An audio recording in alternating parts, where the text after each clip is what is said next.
Мен көк китмин. Жаныбарлардын эң чоңу мен, көк китмин. Мурда менден да чоң жаныбарлар болгон.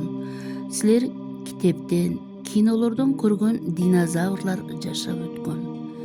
Бирок алар азыр жок. Акыры менин да тукумум жер жүзүнөн жок болуп, менин ордума башка түрлүү жаныбарлар жаралышы мүмкүн. Мен балык эмесмин.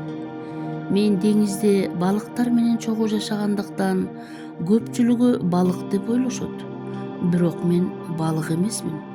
Алар менен чогуу бир сууда мекендесем да, мен китмин. Таң калбагыла, балдар. Балыктардын жүрөгү эки клапанга бөлүнөт. Алар суудагы эриген кычкылтектер менен дем алышат. Жумурткаларын сууга таштап көбөйүшөт. Менин жүрөгүм 4 клапанга бөлүнгөн. Бирок абадагы кургак кычкылтектен да энтигип дем ала албай кетем. Эң негизгиси, ошол себептен мен балдарымды эмизип чоңойтом. Мени адамдар сүт эмүүчүлөр классына бөлүшөт. Сууда чөкпөйм, себеби балдар, менин салмагым оор экенин билесиңер. Ошондуктан киттер эмне үчүн сууда чөкпөйт деп ойлошуңар ыктымал. Мен канчалык чоң болсом да денемдин жарымын май ээлеп турат. Ошол себептен мен сууда жеңил сүзөм жана чөкпөйм. Сууда жүрсөм да үн чыгара алам. Менин үнүм аябай катуу чыгат. Жаныбарлардын ичинен эң күчтүү үн менин үнүм.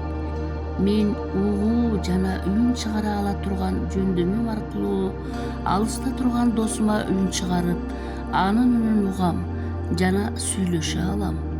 Деңизде толкун көп болбогон убакта, алыста болсок да бири-бирибизге кабар айтып, үнүбүздү угуп, сүйлөшө алабыз.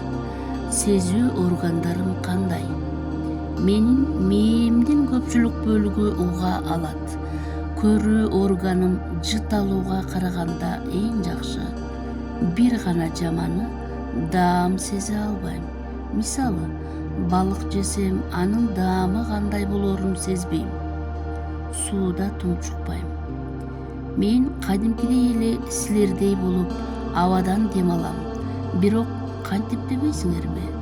1-2 мүнөт суу үстүндө, 20 мүнөт суу астында болом. Суу үстүндө жүрүп, көп кычкылтекти өпкөмө толтурам. Ал көпкө чейин жетет. Түгөнө баштаганда суу үстүнө чыгып дем алам. Анткени менин канымда эритроцит көп. Ал өзү менен көп сандаган кычкылтекти алып жүрөт. Дагы да билгиңер келсе, мен 2-3 жылда бир ирет балалуу болом. Баламдын салмагы жаңы төрөлгөндө 2,5 тонна болот. Тез эле чоңоюп, бир жумада 5000 килога жетет. Балам бир тоюш үчүн 600 литр сүт эмет. Сууда жайсып жүргөндө саатына 11-13 чакырымга жетсем, кааласам 1 саатта 30-35 чакырым жерге сүзүүгө үлгүрөм. Менин салмагым оор дебедимби? Билгиңер келсе, оордугум 200 тонна. Ал эми узундугум 30 метрге чейин жетет. Кандай экенмин, балдар?